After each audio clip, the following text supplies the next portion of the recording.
Bonjour. Avez-vous peur de l'IA? Les réseaux sociaux, les romans, le cinéma, les séries propagent des rumeurs sur l'intelligence artificielle, sur le remplacement de l'être humain de certains emplois par l'IA. Si vous êtes intéressé par cette question, eh bien, je vous invite à suivre notre émission consacrée aujourd'hui à l'intelligence artificielle.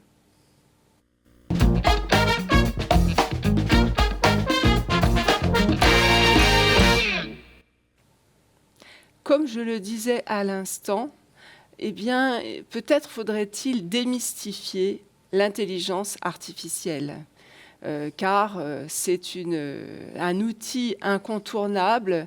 Nous allons devoir vivre avec l'IA, vivre avec ChatGPT, vivre avec Gemini.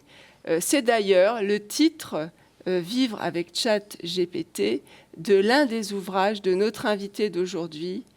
J'ai nommé Alexandre Geffen. Alexandre Geffen, qui est directeur de recherche au CNRS, qui est membre de l'UMR Talim et qui fait partie d'un programme de recherche sur la culture et l'intelligence artificielle. Bonjour. Bonjour François Silvos. Bien, nous sommes ravis de vous recevoir et je sais que vous n'êtes pas une IA. Toutefois, je vais vous demander, peux-tu me définir en termes simples et rapidement ce qu'est l'intelligence artificielle? Je m'excuse pour le tutoiement, mais c'est la formule qu'on utilise pour justement parler à l'IA. Eh bien, je ne répondrai pas comme ChatGPT, je répondrai humainement en disant que l'IA, c'est l'ensemble des techniques qui permettent d'augmenter, voire de remplacer les facultés intellectuelles humaines, de raisonnement, de prise de décision, de calcul et de tâches cognitives complexes. Pendant longtemps, on a trouvé des moyens, avec d'abord des animaux, puis ensuite des machines, d'augmenter la force de travail de l'être humain pour labourer ou pour construire des ponts. Maintenant, on a des techniques qui permettent de remplacer nos facultés intellectuelles. Très bien. Donc, on peut dire que l'intelligence artificielle participe de l'humanité augmentée, ou voire même du transhumanisme. Alors, avant de dire cela, il faut simplement constater que l'IA, c'est un outil. C'est un outil comme l'humanité n'a jamais cessé d'en inventer. Avec l'outil vient une démultiplication de nos capacités, mais aussi le fait que, eh bien, il y a un certain nombre de métiers qui sont remplacés par des machines. On n'a plus de gens pour ramasser les crottes de chevaux parce qu'on a maintenant des véhicules à moteur. Donc il y a un certain nombre de métiers qui disparaissent et d'autres qui sont remplacés. On perd et on gagne toujours avec les outils. Alors je crois que pour éviter les discours catastrophistes sur l'IA, tout autant que pour se garder d'utopie post-humanisme et transhumaniste un peu précoce, il faut d'abord expliquer, il faut d'abord comprendre. Moi, c'est mon métier au CNRS, je fais partie du centre IA du CNRS et par ailleurs, je dirige un programme de recherche financé par l'Agence nationale de recherche sur les rapports entre IA et culture. Et c'est pour ça que je souhaiterais d'abord un petit peu mieux expliquer d'où vient l'IA, qu'est-ce que c'est que l'IA, pourquoi elle est autant propre à favoriser les fantasmes et les mythes. Je vais donc vous évoquer cela à travers une petite présentation, mais n'hésitez pas, François Silvos, à m'interrompre si certaines de mes slides vous interpellent. Alors justement, donc nous avons brièvement défini ce qu'est l'IA, et avant d'approfondir le sujet, pouvez-vous vous présenter ? Alors, moi, j'ai découvert mon domaine de départ, c'est la littérature et les humanités numériques, donc les méthodes pour analyser les textes, pour les quantifier. si l'on veut. Et j'ai découvert l'IA dans un laboratoire à Stanford où je faisais des humanités numériques il y a une dizaine d'années. J'étais arrivé avec des centaines de milliers de textes d'un énorme corpus que nous avions constitué à la Sorbonne. Et j'ai découvert des outils qui permettaient de faire des opérations tout à fait fantastiques sur ces textes, à savoir les faire parler par eux-mêmes. Tout d'un coup, mes textes anciens du XVIIIe et du XIXe siècle se mettaient à pouvoir se résumer par eux-mêmes, s'organiser par eux-mêmes. C'était le tout début de l'intelligence artificielle, c'était un petit peu avant les agents conversationnels qu'on a, un petit peu avant les modèles de langage avancés dont on dispose, mais c'était déjà de l'IA, c'était déjà une manière de faire parler une machine que j'ai découverte. J'ai donc été fasciné, ce qui m'a conduit à m'intéresser de près à ce sujet. Très bien. Ces outils vous ont-ils permis d'optimiser donc des techniques qui existaient déjà, par exemple de recherche en lexicométrie? Alors, on fait des choses en humanité numérique avec l'intelligence artificielle tout à fait fantastiques. Il y a par exemple des choses qu'on ne sait pas du tout faire avec de la quantification statistique. Par exemple, arriver à repérer les lieux dans un texte, ça peut se faire, ou repérer les noms de personnages, etc. Ça peut se faire, c'est très très difficile. Et quand on utilise l'IA, on gagne beaucoup à utiliser donc simplement des questions en langage naturel. On demande à l'IA, dans ce passage du premier chapitre de Madame Bovary, quels sont les lieux évoqués, combien y a-t-il de personnages, et on arrive à avoir des résultats tout à fait intéressants, hein, de nature à rendre les outils statistiques antérieurs assez obsolètes. Très bien. Donc, je vous laisse donc développer votre présentation, la présentation que vous avez prévue sur l'intelligence artificielle. Je crois qu'il faut la démythifier, hein, il faut se familiariser pour éviter le sentiment de magie qui nous dépasse. Donc, partons sur cette présentation que j'ai intitulée « Vivre avec l'IA ». Vous pouvez la mettre à l'écran. Et nous allons tout de suite passer à la première slide qui va consister à rappeler que l'IA, on peut l'afficher, que l'IA, ça ne tombe pas du ciel, hein, ce n'est pas quelque chose qui est né en 2022 avec l'arrivée de ChatGPT sur les écrans de nos adolescents qui sont mis à faire leurs devoirs à très grande vitesse. C'est 70 ans de recherche scientifique. Le mot naît dans les années 50 aux États-Unis. L'IA connaît des moments de mode dans les années 60 où on pense qu'on va pouvoir traduire automatiquement, qu'on va pouvoir avoir des outils qui permettent d'augmenter les capacités militaires de l'armée américaine. Il y a toute une série de rêves à ce moment-là, mais d'autres aussi des moments de doute. Et peut-être après cette immense mode des IA génératives retombera-t-on dans un moment de doute. En tout cas, l'IA, c'est 70 ans de recherche scientifique. Et comme je l'ai évoqué à travers la slide suivante, merci de l'afficher. L'IA, c'est 70 ans de recherche scientifique qui sont bâtis, qui sont des nains sur des épaules de géants, sur toute une longue histoire de la recherche avec la logique, la mathématique, la compréhension du cerveau humain. On fabrique des bouliers dans toutes les civilisations depuis la plus haute antiquité.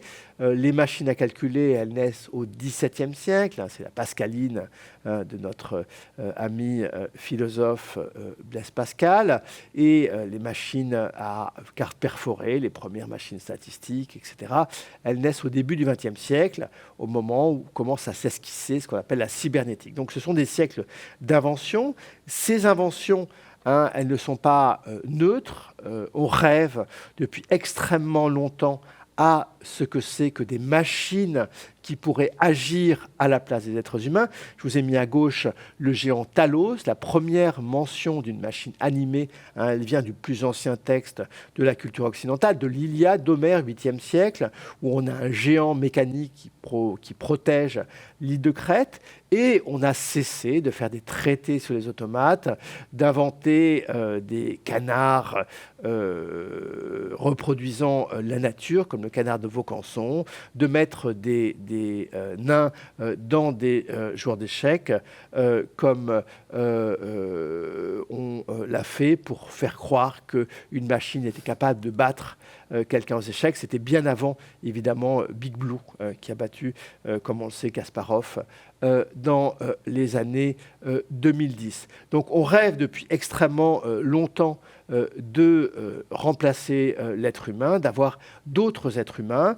On le rêve, et les mythes qui nous accompagnent aujourd'hui autour de l'IA sont extrêmement anciens. Je vous en ai mis 3 exemples. Si vous allez au Louvre, à l'aile d'Eunon, vous trouverez cette tête d'Anubis articulée qui est au milieu. Elle servait aux prêtres à annoncer le nom du prochain pharaon, en donnant l'impression que c'était les dieux qui parlaient par une sorte de machine.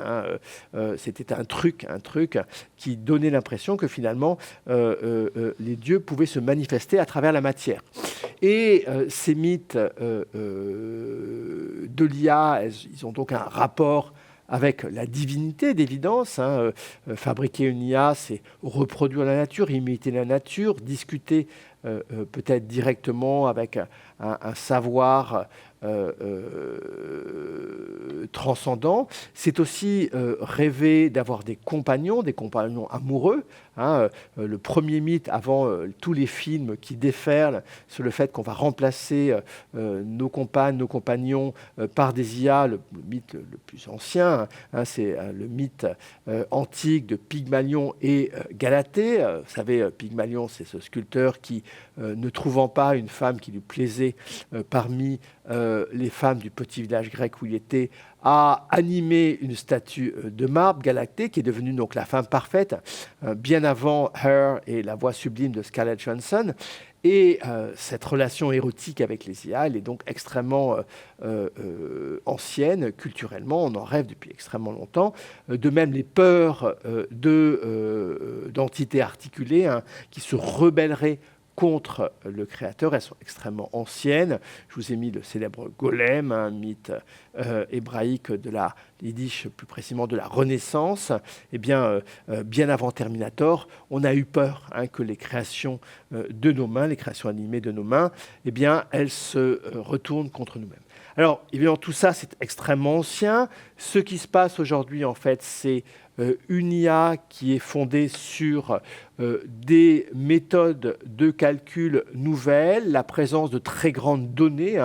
L'humanité a numérisé ses livres, ses photos, toutes nos communications sont numériques. Eh bien, il y a un moment où on est capable de faire apprendre aux machines le fonctionnement des mathématiques et plus généralement le fonctionnement de l'esprit humain. Et c'est ce moment qui apparaît dans les années 2020 où on est capable de faire produire des textes, c'est ce qu'on appelle les IA génératives.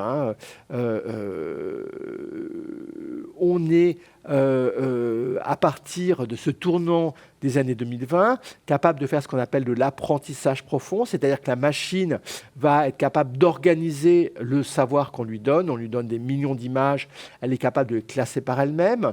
On lui donne des centaines de milliards de phrases, elle est capable d'organiser ces phrases jusqu'à comprendre le sens des mots.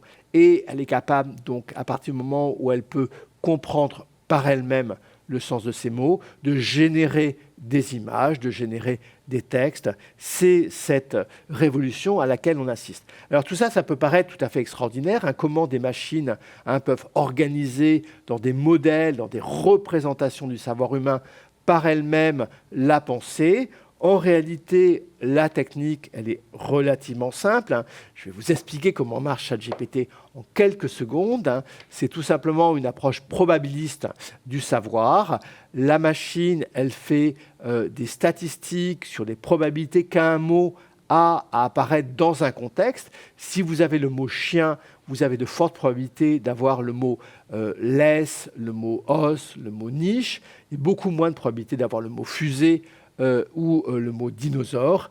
Eh bien, ce sont ces calculs que la machine fait. Elle les fait avec une technique qui révolutionne l'IA, qui permet la naissance des IA génératives, qui naît dans les années 2020, qui est la technique dite des transformers. C'est le T de GPT, hein, c'est fondamental dans l'IA moderne. C'est une technique de calcul très efficace, hein, qui permet, quand on a 150 milliards de mots, d'être capable de prédire, lorsque vous donnez à un ensemble de mots, quels sont les mots qui vont arriver après. Et c'est simplement ça que fait ChatGPT, Gemini ou Claude. Ils sont capables de prédire un mot après un autre par la probabilité statistique que les mots s'enchaînent. Vous lui donnez une question, il se réfère à son savoir, à son modèle de fondation, à ce qu'on appelle le grand modèle de langage de ChatGPT. C'est 150 milliards de mots dont la machine a trouvé, a prédit les relations entre elles. Et ChatGPT, si vous lui demandez comment marchent les lois de la thermodynamique,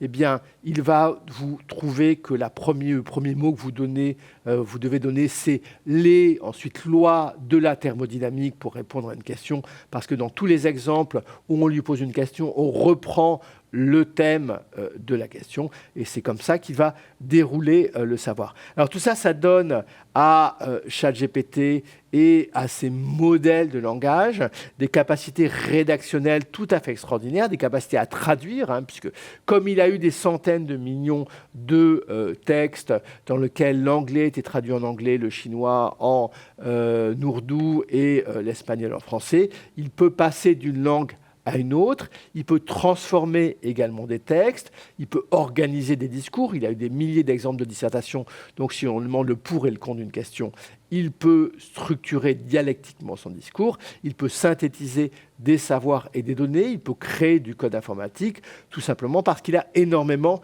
d'exemples. Alors, c'est assez extraordinaire, hein, ça permet de répondre à des questions que la machine connaît, mais plus fort que cela, la machine peut répondre à des questions qu'elle n'a jamais vues dans les textes qu'elle a rencontrés, parce qu'elle a tiré des lois générales de la manière dont l'esprit humain raisonnait, dont la science fonctionnait, hein. Parfois, elle se trompe, mais très souvent, statistiquement, à partir des exemples qu'elle a, elle est capable de répondre de manière plausiblement à ces questions.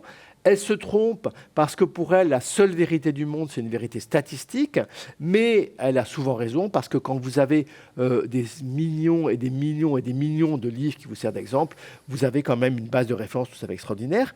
Tout ça lui donne une capacité assez extraordinaire, c'est celle de la conversation, hein. Alors j'ai illustré par la fameuse photo d'Alan Turing, hein, vous savez, ce savant anglais qui a imaginé qu'on aurait une IA lorsqu'elle serait capable de tromper un être humain et de se faire passer pour un être humain. Je vous ai mis aussi Socrate et Platon, parce que la conversation, hein, c'est le vieux modèle de l'humanité, c'est comme ça qu'on apprend à comprendre et à savoir. C'est ce que nous faisons ce soir dans ces causeries. Et cette conversation, eh bien, c'est pour nous quelque chose de tout à fait extraordinaire de pouvoir la faire avec une entité artificielle. On peut parler d'une rupture anthropologique.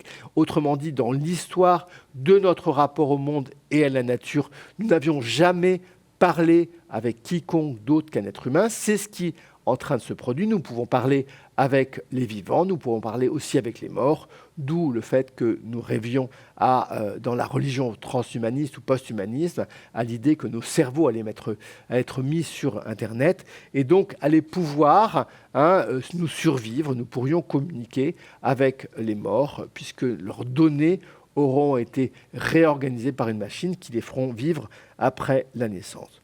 À ce moment-là, on entre dans ce qu'on appelle, par une expression très, très connue en IA, qui est le champ de l'étrangeté. Un chercheur japonais, Mashuto Mori, avait parlé de la vallée de l'étrangeté. Je vous ai mis quelques photos de visages qui ressemblent à des visages, mais qui sont des visages de gens qui n'existent pas. hein,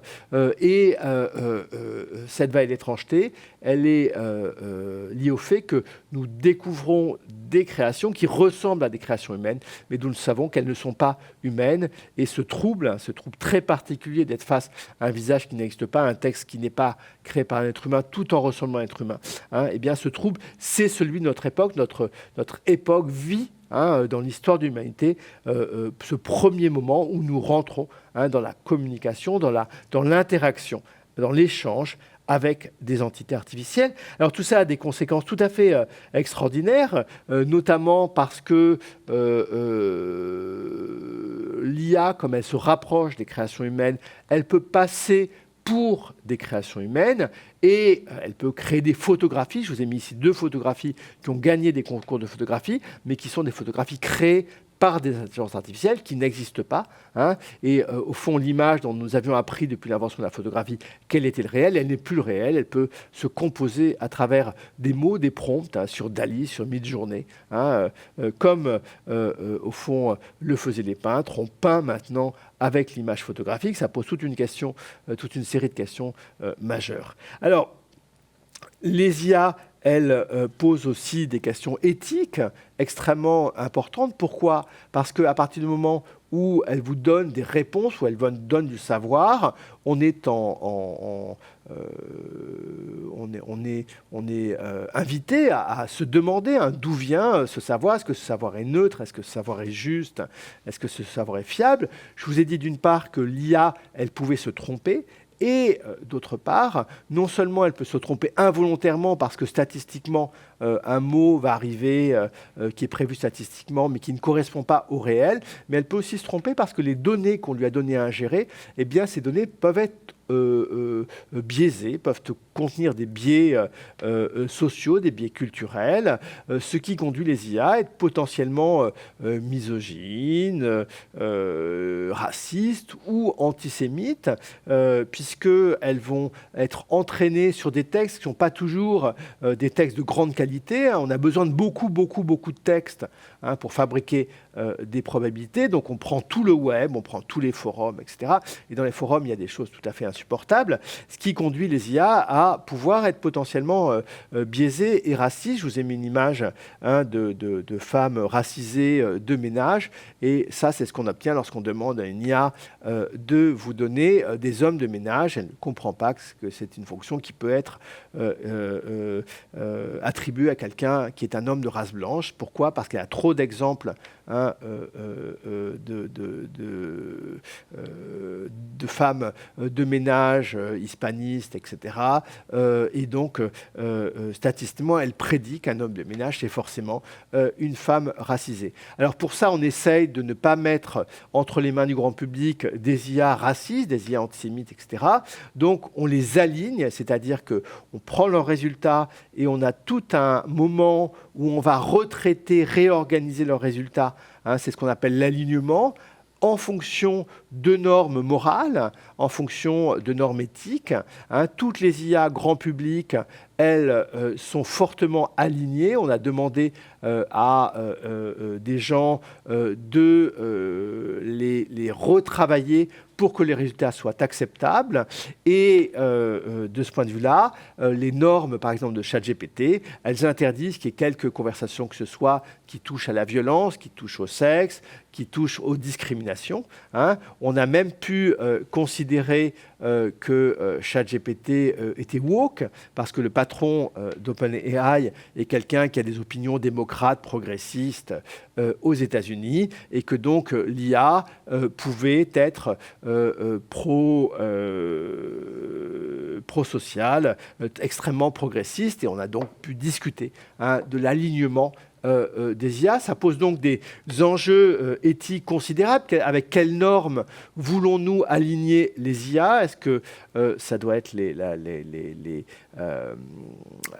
principes des droits de l'homme, des règles religieuses? Ça pose des tas de questions. La Chine aligne ses IA avec les normes du Parti communiste, avec les normes confucianisme et aussi avec les valeurs du Parti communiste. Ce sont donc des débats sociétaux qui sont en train de s'ouvrir à qu'est-ce qu'on fait de l'IA. Donc pour résumer, l'IA, ce sont des défis politiques et éthiques considérables. Je vous ai mis 2 images, hein. Je vous ai mis un triomphe de l'IA et un danger potentiel. En bas, vous avez une image qui est celle d'un trou noir. C'est la première image jamais faite d'un trou noir, mais en fait, ce n'est pas une image, c'est un calcul fait avec des données scientifiques qui reconstituent par intelligence artificielle, par apprentissage profond, à quoi doit ressembler cette image. Donc ce sont des prouesses scientifiques, des promesses écologiques, des promesses médicales extrêmement nombreuses, mais c'est aussi la possibilité de se tromper. Je vous ai mis au-dessus une une de Libération d'il y a quelques mois qui montre un manifestant au Caire. La photo est vraie, mais le manifestant tient une photo d'un enfant sous un bombardement, et cette photo est un deepfake, une fausse image créée par une IA. Il s'est trompé. Et donc la représentation qu'il a n'est pas vraie, c'est un deepfake. Alors, toutes ces questions-là, on n'a pas le temps dans ces conversations de les évoquer. Elles sont des questions qui peuvent être juridiques, des questions pédagogiques, des questions éducatives, des questions scientifiques. Elles sont devant nous, c'est un débat démocratique qui s'ouvre avec toute une série de législations au niveau européen, l'IA Act, au niveau français, aussi toute une série de pratiques déontologiques qui sont en train de se mettre en place. Dans mon équipe de recherche, où nous sommes des chercheurs en humanité, notre projet Culturia, notre pari, c'est que l'art nous permet de mieux comprendre notre relation avec l'IA. Je vous ai mis ici une photographie qui vient d'un spectacle, une artiste française, Justine Aymar, qui fait danser un danseur japonais avec un robot qui danse avec lui. L'idée, c'est que l'art s'est emparé de l'IA depuis extrêmement longtemps, depuis le début. Les artistes créent avec des machines, ils créaient même avec des machines avant que les machines aient les capacités technologiques de l'intelligence artificielle moderne. Raymond Queneau avait inventé un dispositif pour fabriquer des poèmes artificiellement. Les 1000 milliards de poèmes, c'était des languettes de papier. Les artistes se sont donc toujours débrouillés avec les machines pour co-créer avec elles, pour les mettre à leur service. Eh bien, l'art est capable de nous accompagner à penser notre relation avec les IA. D'ailleurs, chaque fois que nous pensons aux IA, nous avons toute une série de films, de Terminator à 2001, l'Odyssée de l'espace, en passant par Heure, que je citais tout à l'heure, qui nous permet de nous représenter qu'est-ce que c'est que cette vie avec les IA, qui est la vie qui va être la nôtre, une vie partagée, une vie peut-être de rivalité, de complexe, de jalousie, de désir, que sais-je.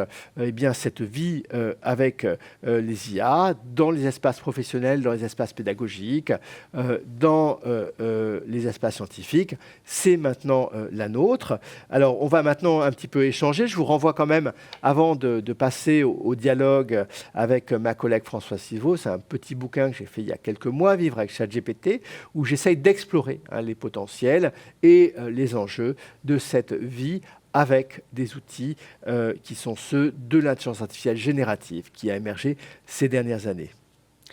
Alors oui, j'ai lu ce livre qui est passionnant et qui se lit très très bien en une après-midi. Et pour terminer, j'ai une dernière question. Utilisez-vous l'IA et préconisez-vous son utilisation ?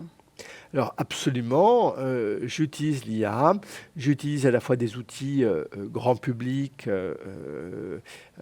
qui sont disponibles et j'utilise d'autres outils qui sont des IA avancés qui vont petit à petit se développer et être accessibles.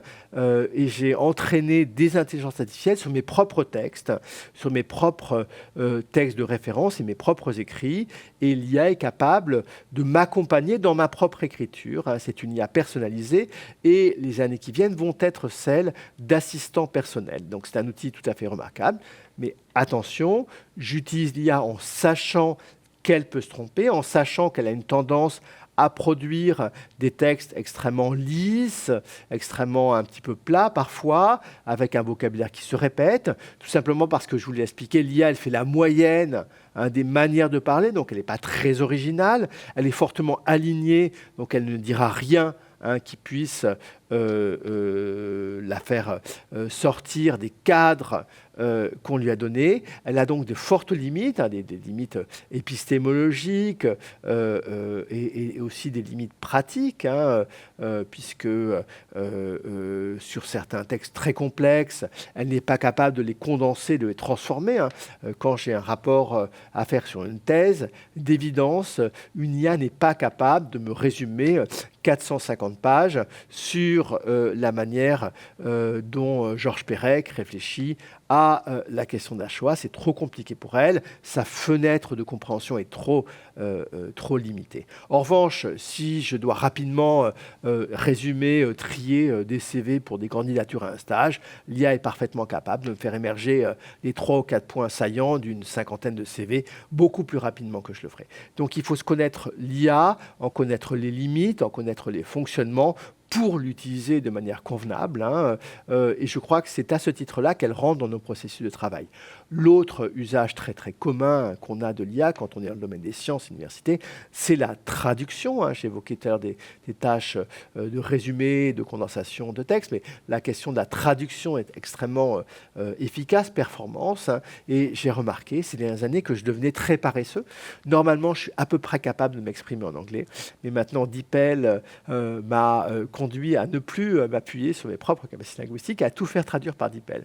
D'où toutes ces questions. Qu'est-ce que c'est que cette vie augmentée quand on utilise l'IA dans toutes nos interactions écrites? On envoie une lettre de motivation augmentée par l'IA, on se sert de l'IA pour faire une lettre de réclamation, ou on utilise l'IA pour construire un bon discours sur un site de rencontre. Ça se fait beaucoup aux États-Unis. Ensuite, qu'est-ce qui se passe quand on est devant le recruteur ou la personne en réel? Nos capacités linguistiques, elles ne sont plus aidées par ChatGPT et on doit se débrouiller avec nos propres lacunes, nos propres manques, nos propres faiblesses.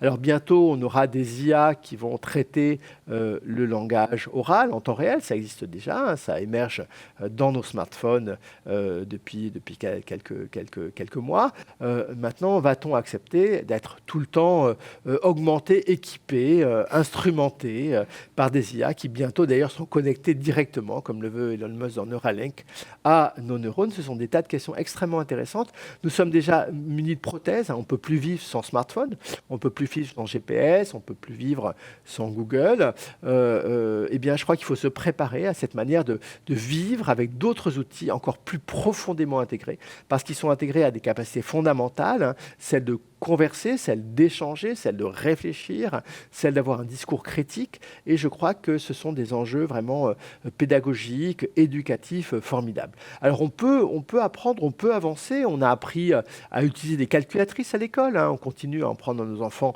à faire des calculs mentaux, mais on sait aussi leur donner au bon moment et à bon escient des calculatrices. Eh bien, c'est tout ce travail d'intégration de ces outils, de ces prothèses numériques qui est devant nous. Nous devons le penser, nous devons apprendre cette vie, et peut-être que les films de science-fiction ou les romans nous aideront à le faire.